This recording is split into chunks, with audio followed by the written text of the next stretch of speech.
Bonjour, bienvenue à toutes et à tous dans ce nouveau dimanche en politique. 1910, 1936, 1995 et désormais il faudra rajouter à ces années de crues records 2025. Cette semaine a été marquée par des inondations très importantes, exceptionnelles même, autour de Saint-Nicolas-de-Redon, au nord-ouest de la Loire-Atlantique. Un secteur où plusieurs communes ont été impactées par la crue. Des centaines de personnes ont dû être évacuées. Ces inondations étaient-elles prévisibles et évitables? Sont-elles liées ou aggravées par le réchauffement climatique? Les populations sont-elles assez préparées à ces risques en Loire-Atlantique, mais aussi dans nos autres départements, touchés dans une moindre mesure par ces crues cette semaine? Autant de questions auxquelles nous avons choisi de nous intéresser dans ce dimanche en politique, avec des spécialistes des crues, des experts en climat, des élus, nos invités au cours de la prochaine demi-heure. Mais d'abord, retour en images sur cette montée des eaux et ces inondations qui nous ont touchés cette semaine et qui resteront dans les mémoires, avec Vincent Calcani et Valérie Brut. C'est le symbole de cette montée des eaux inexorables dans la région, la commune de Redon, au carrefour de 3 départements, la Loire-Atlantique, l'Ille-et-Vilaine et le Morbihan. À la frontière aussi entre le saisissement et la fascination de ce qui n'est encore pour certains qu'un spectacle un peu hors norme de la nature. Et là, c'est impressionnant quand même, surtout quand on se met en hauteur. Là, quand on est vers la gare et puis qu'on se met en hauteur, là, c'est pas beau, c'est pas beau. Redon est bercé par 3 cours d'eau, le fleuve la Vilaine, la rivière Oust et le canal de Nantes à Brest. Ce qui explique cette montée des eaux que partout on cherche à freiner. Une dizaine de ponts projettent à la rivière l'eau qui s'infiltre par le sol. La protection civile, elle, sillonne le quartier. Bonjour monsieur. Bonjour madame. Vous êtes au courant du coup de la montée des eaux à venir? Ouais. Okay. Comment vous voyez l'avenir? Vous comptez rester là, lécher de la famille, des amis? Je vais pas rester là, j'ai de la famille. Okay. En à peine 24 heures, la situation s'aggrave et à Saint-Nicolas-de-Redon, sur l'autre rive du fleuve, l'eau est déjà dans les jardins car elle monte très vite dans cette zone en bordure de marais. Ils ont déjà commencé là-bas à déborder, commencé de l'autre côté, donc là on est en train d'évacuer la rue. Les gens sont en train d'essayer de calfeutrer leur maison comme ils peuvent. Avec sa fille, cette volontaire vérifie si tous les habitants sont bien prêts à quitter leur maison pour se mettre en sécurité ou s'ils ont besoin d'aide. On m'avait dit que c'était inondable, mais dans les années à venir, pas cette année. Mais moi, ça fait 1 mois que je suis arrivée ici. C'est très récent. Entre Redon et Saint-Nicolas-de-Redon, ce sont près de 2000 personnes en tout qui ont été évacuées. Cette dernière commune a mis en place un centre d'accueil avec repas et boissons chaudes pour réconforter les rescapés, comme Anne. Les rues se sont bien engorgées d'eau et il y a un policier qui nous a dit d'évacuer immédiatement tous les logements parce qu'à 14h, l'électricité allait être coupée. Les crues touchent aussi les communes voisines au cœur de la campagne, comme Macérac, où beaucoup préfèrent rester chez eux. C'est effrayant, c'est effrayant. C'est là que Marie-Thérèse, 82 ans, vit depuis toujours avec son mari. On n'est pas embêtés comme d'autres dans d'autres maisons. Pour nous, il faut qu'elle monterait encore haut pour qu'elle rentrerait dans notre maison d'habitation. Dernier exemple de l'ampleur du phénomène, la commune de Guémené-Pinfo, située à 20 km de Redon. Ici, il est tombé en 4 jours l'équivalent d'1 mois de pluie en temps ordinaire. Faut-il craindre que cette anormalité devienne la nouvelle norme dans le futur? Seule certitude, autant la montée des eaux fut rapide, autant la baisse sera lente, très lente. La décrue pourrait prendre plusieurs semaines. Retour en plateau avec mes 2 premiers invités de ce dimanche en politique. Bonjour, Jean-Paul Pavillon. Bonjour. Vous êtes le maire des Ponts-de-Cé dans le Maine-et-Loire. Vous êtes également vice-président d'Angers-Loire Métropole en charge du cycle de l'eau. Stéphane Marlette, bonjour. Bonjour. Merci d'être à mes côtés. Vous êtes chef de division hydrométrie et prévision des crues à la DREAL des Pays de la Loire. Et vous vous occupez notamment de Vigicrues, que connaissent peut-être un certain nombre de personnes qui nous regardent par rapport à ces inondations. On en a déjà connu, bien sûr, des crues nombreuses dans notre région. Est-ce que celle-ci, celle que nous connaissons depuis le début de la semaine, fait partie des plus sévères ? Alors, si on exclut la Vilaine, évidemment, j'aurais tendance à dire non, puisque on a passé l'ensemble des cours d'eau en vigilance jaune et orange depuis le début du mois de janvier. Donc ça, c'est assez généralisé, mais pour autant, les intensités des crues qu'on a aujourd'hui, ça reste des crues, on va dire, modérées. Et si on parle plus spécifiquement du nord de la Loire-Atlantique, de la Vilaine, ça reste quand même des crues exceptionnelles. Alors voilà, la Vilaine, là, on est vraiment sur une crue exceptionnelle, d'où l'épisode de vigilance rouge. Et on voit bien qu'en termes d'enjeux impactés, on n'est pas du tout dans le même ordre de grandeur sur la Vilaine que sur les autres bassins versants de la région. Et notamment dans le Maine-et-Loire. Pourquoi est-ce que c'est monté aussi lentement et aussi haut à Saint-Nicolas-de-Redon ? Alors, ce bassin versant, en fait, il a une particularité, hein, c'est qu'il est au niveau de la mer. Hein, l'altitude à Redon, c'est 0.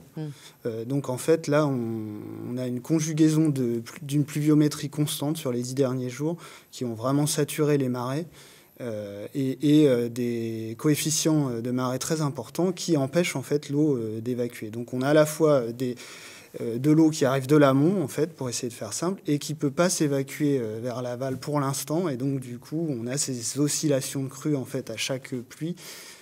Et cette impression, en fait, d'un événement qui dure et qui malheureusement va durer. On va d'ailleurs en parler avec une personne qui est particulièrement concernée par cet événement. C'est Isabelle Baraton. Bonjour, merci beaucoup d'être avec nous en duplex. Vous êtes la maire de Guémené-Pinfo, pas très loin de Saint-Nicolas-de-Redon.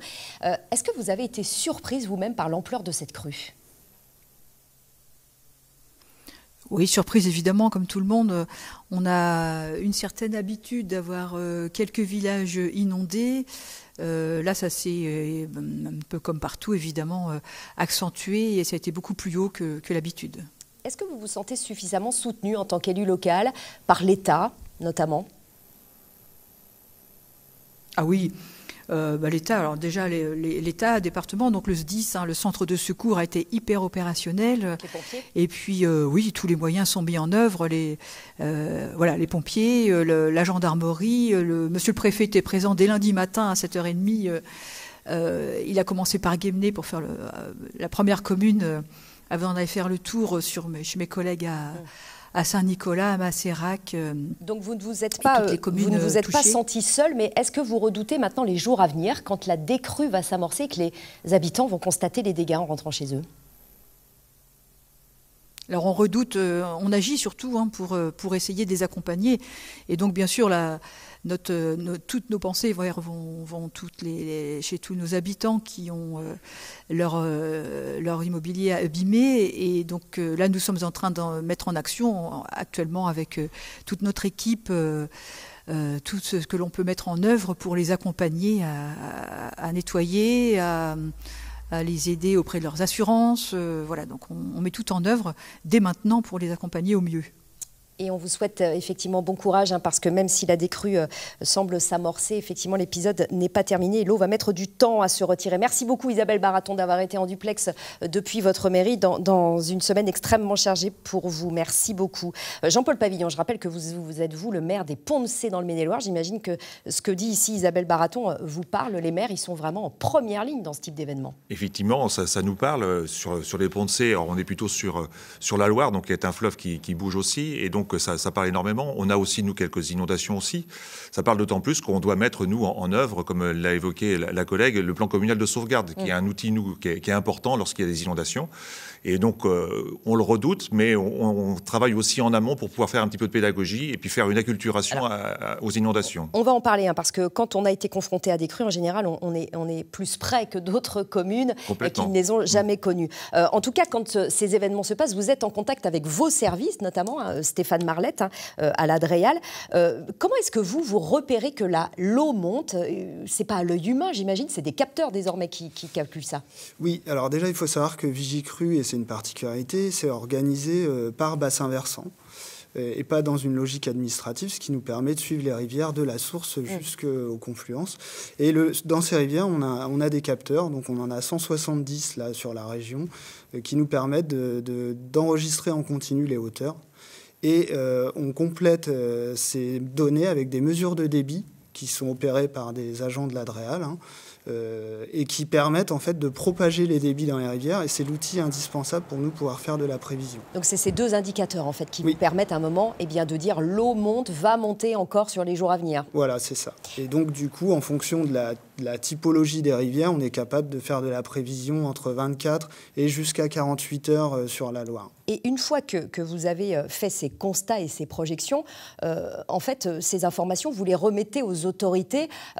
Vous êtes un peu l'équivalent de Météo France pour la météo, mais cette fois pour les cours d'eau. C'est ça. D'ailleurs, nos décisions de vigilance, elles sont intégrées dans la vigilance Météo France, en tant que l'aléa crue.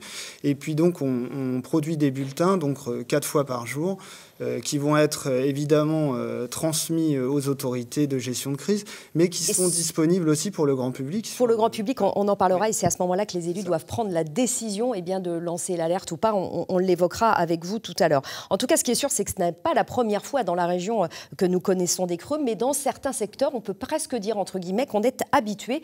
C'est le cas dans les basses vallées angevines, dans le Maine-et-Loire, où on a plus souvent qu'ailleurs les pieds dans l'eau. On sait donc mieux anticiper les risques et les conséquences des crues. Regardez ce reportage de Jérémy Armand et d'Éric Aubron. Une fois de plus, Loudon a pris ses aises. Cet affluent de la Mayenne donne à Saint-Aubin-du-Pavoil les traits du Nil. Pour la 3e fois en moins d'1 an, le hameau a les pieds dans l'eau. Dans le bourg depuis 3 décennies, Gilles en est à sa 17e inondation. Pour se plâtrier, 30 cm dans le salon, c'est un bon cru. L'eau n'était plus montée si haut depuis plus de 20 ans. Mais pas de quoi tromper sa vigilance. Toutes les prises sont en hauteur, tout était préparé, ça avait été quand on avait refait l'électricité et tout.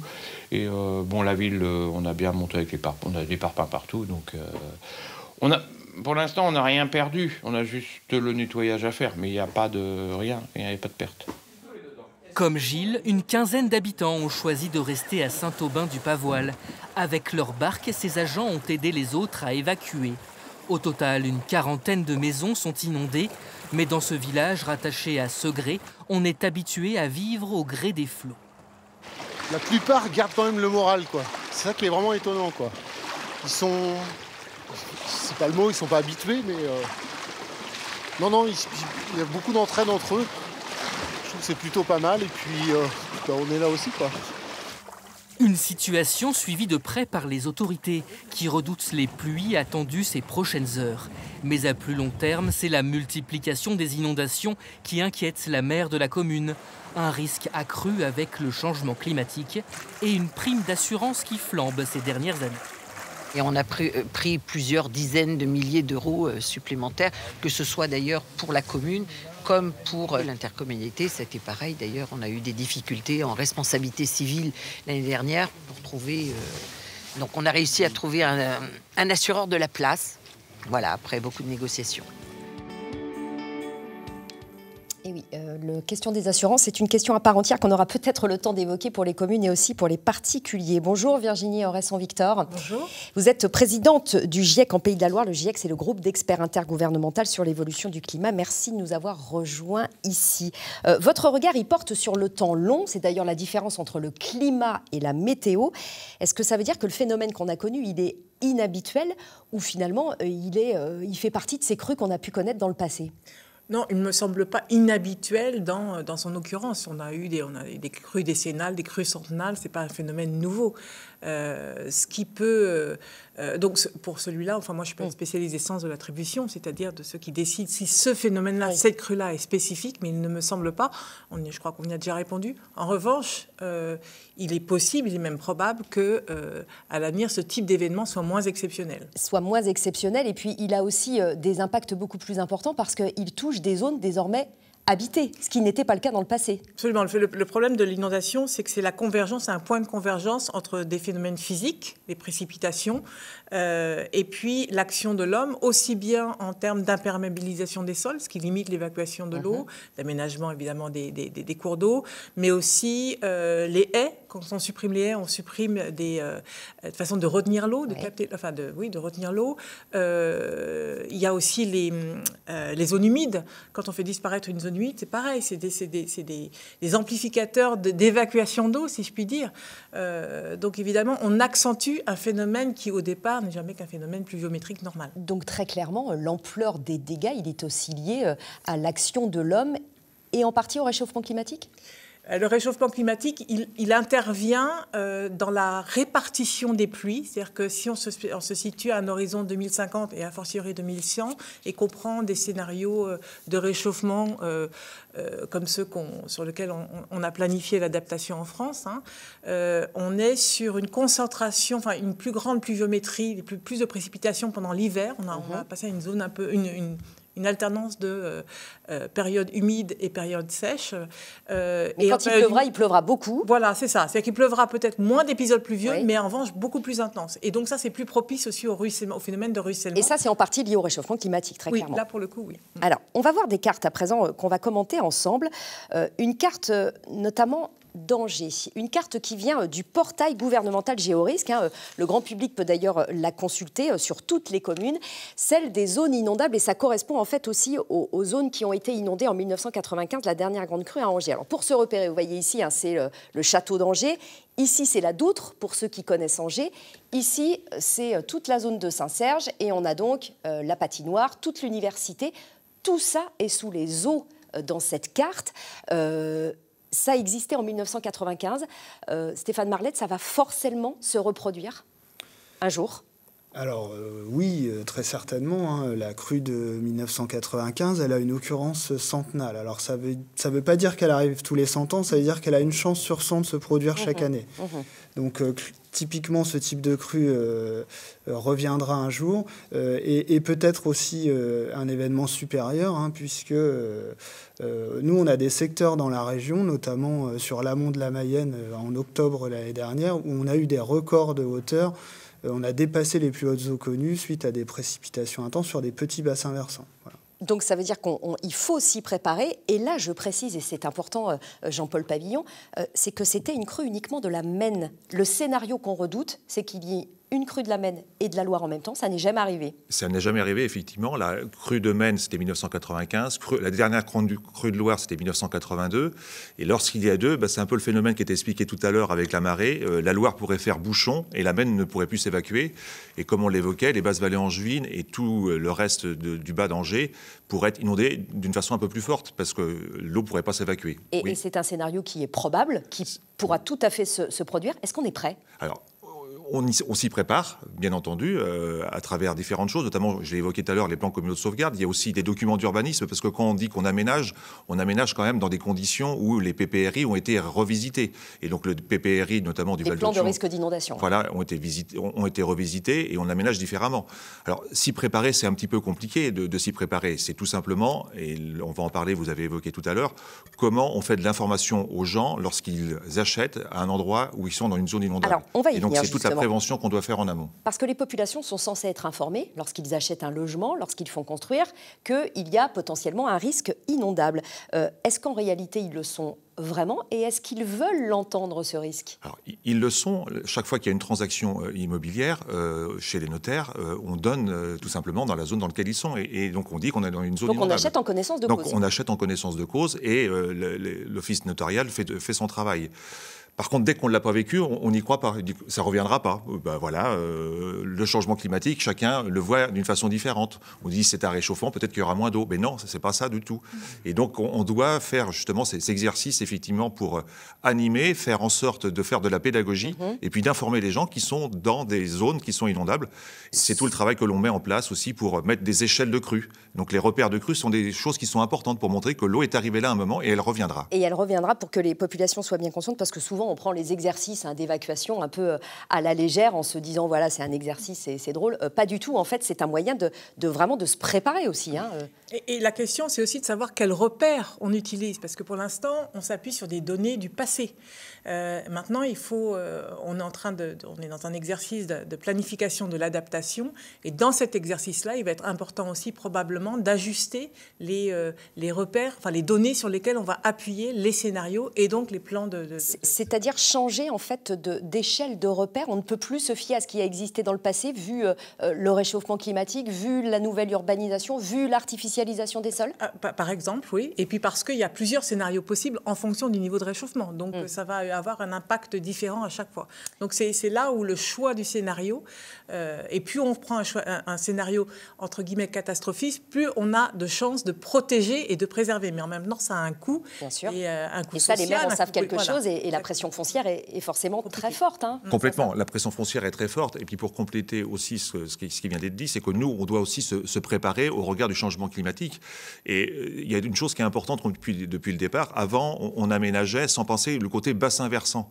Et la vision de bassin versant, c'est quelque chose qui est assez nouveau aussi dans les politiques publiques. C'est-à-dire qu'on ne s'arrête pas à la frontière de la commune lorsqu'on aménage. On pense effectivement à l'ensemble du bassin versant. C'est assez flagrant sur Saint-Nicolas-de-Redon actuellement, qui récupère en partie les eaux d'un autre département. Et c'est vrai que là, de ce côté-là, la loi MAPTAM qui a fait que les petits syndicats de rivières se sont réunis sur des grands syndicats qui gèrent la totalité des bassins versants. Et comment on aménage ce bassin versant, c'est aussi quelque chose qui est nouveau. On réfléchit à l'échelle entière d'une rivière et d'un bassin. On réfléchissait plutôt à l'endroit même, alors que là, on réfléchit à une échelle qui est un peu plus importante. Il faut dire que quand l'eau monte, c'est pas forcément simple pour les populations de s'informer. On va regarder les cartes que le grand public a un peu consultées. Ce sont celles de Météo France, donc celles qu'on a pu voir malheureusement une grande partie de la semaine. Des cartes qui montraient la vigilance rouge dans les 3 départements du Morbihan, de l'Ille-et-Vilaine et puis de la Loire-Atlantique. Voilà, ça c'est cette carte. Et puis quand on clique en fait sur ces zones rouges, eh bien on va arriver sur les crues. Et là on arrive à la carte Vigicru que vous connaissez bien, Stéphane Marlette. Le moins qu'on puisse dire, on va la voir, c'est que c'est quand même pas très clair pour le grand public, les cours d'eau. Alors effectivement, ce qu'on peut conseiller déjà à tout le monde, c'est d'installer l'application Vigicru sur les smartphones. Qui est beaucoup plus efficace. Qui est beaucoup plus efficace et surtout qui permet de créer un compte utilisateur où vous pourrez définir vous-même les tronçons que vous voulez suivre et définir des niveaux de hauteur à partir duquel vous recevrez des notifications d'alerte. Ce qui permet à chacun en fait de customiser en fait son outil de vigilance en fonction de son donc c'est beaucoup territoire. plus interactif que ça, mais est-ce que les habitants potentiellement concernés s'en saisissent? Alors aujourd'hui on a un taux d'abonnement très faible alors qu'on met à disposition l'ensemble des données en temps réel. On a aussi une difficulté qui rejoint un peu ce qu'on disait sur les bassins versants, c'est que nous en 20 ans on est passé de l'alerte à la prévision. Et aujourd'hui, en fait, il faut aussi que les gens comprennent que quand on met un territoire en vigilance orange, effectivement, à l'instant T, il ne se passe rien. Mais en fait, on anticipe à 24 heures. Et c'est une difficulté d'appréhension qu'on a. C'est un manque de culture aussi du risque, très clairement.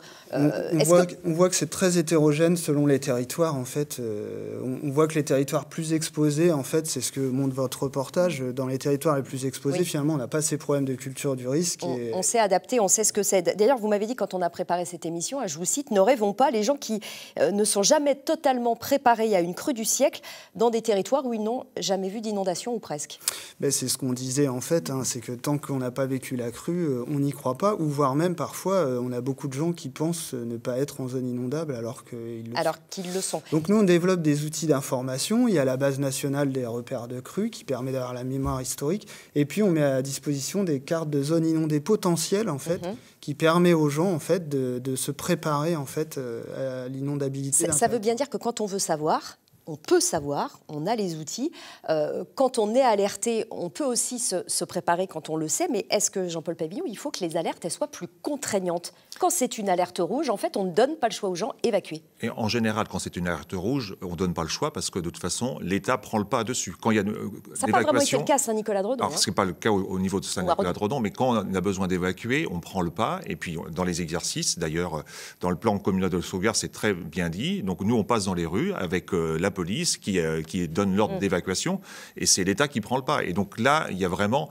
Enfin, les gens, de ce côté-là, ils jouent le jeu. C'est le côté intermédiaire, qu'on n'est pas sur l'évacuation en tant que telle, où là, c'est un petit peu plus compliqué. C'est l'alerte orange, quoi. C'est l'alerte orange. C'est qu'on est entre les deux. Mais quand on est arrivé au niveau de risque le plus élevé, là, les gens, sans aucun souci, ils évacuent. Mais je vous dis, c'est entre les deux. Et puis la difficulté que l'on a, même s'il y a la culture du risque, il y a des nouveaux habitants qui arrivent. Et donc, d'où le travail de faire beaucoup d'informations et de faire des journées pour justement faire en sorte de dire, il y a des terrains inondables.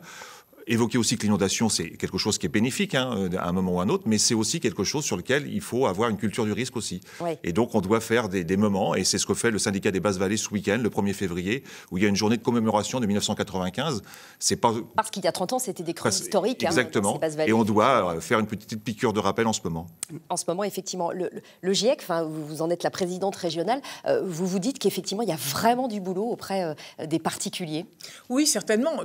D'une manière générale, général, il y a du travail et d'intégrer le fait que le réchauffement climatique, c'est pas pour dans 50 ans, c'est dès maintenant, que c'est progressif, que ça dépend aussi effectivement de nos comportements, de nos aménagements et d'accepter sans doute des changements de choix d'aménagement et des changements de comportement, peut-être dans le respect des consignes. Donc oui, la culture du risque est quelque chose qu'il faut qu'elle vienne chez les habitants, chez les élus aussi, Jean-Paul Pavillon, parce que en fait, pendant des années, on a voulu canaliser l'eau, en fait, l'éloigner le plus vite possible quand il y avait des événements. Et en fait, on se rend compte qu'il faut faire tout l'inverse. Aujourd'hui, effectivement, il faut faire tout l'inverse, et c'est ce qu'on fait effectivement à travers. On l'a évoqué tout à l'heure. On a fait des cartographies des zones humides qui sont importantes, l'importance des zones humides, la désimperméabilisation des sols que l'on fait. Donc c'est aussi des choses qui sont importantes. Et puis tout le travail des syndicats de rivières qui justement, on a aussi canalisé nos rivières, et donc il y a tout un travail de reméandrage de façon à ce que l'eau puisse rester le plus longtemps et puisse s'infiltrer avant d'aller au plus bas. Vous parlez de l'imperméabilisation, mais on voit bien qu'il y a des résistances, notamment au niveau parlementaire, pour cette fameuse loi ZAN, zone zéro artificialisation nette d'ici 2050, et que tout ça n'est pas simple. Un mot quand même des assurances. Vous, avec vos interlocuteurs habitants, est-ce que c'est toujours simple, quand on est confronté à ce sinistre, de faire reconnaître... Alors déjà, est-ce qu'on peut imaginer qu'il y aura un état de catastrophe naturelle reconnu pour les événements de cette semaine? Là, automatiquement, les communes vont le demander. Après, donc c'est l'État qui va pouvoir le donner. Mais après, il y a effectivement un accompagnement à faire avec les assurances. Et ça a été évoqué par la maire de Segré. C'est vrai qu'aujourd'hui, nous, collectivités, c'est compliqué d'assurer dans des zones inondables. Et donc, on vous assurer vous-même. Exactement. Et donc, ce sera le cas sûrement pour les habitants. Et ça sera sûrement le cas pour les habitants, avec justement des cautions qui sont exponentielles. Nous, on a passé un nouveau contrat, c'est x3, effectivement.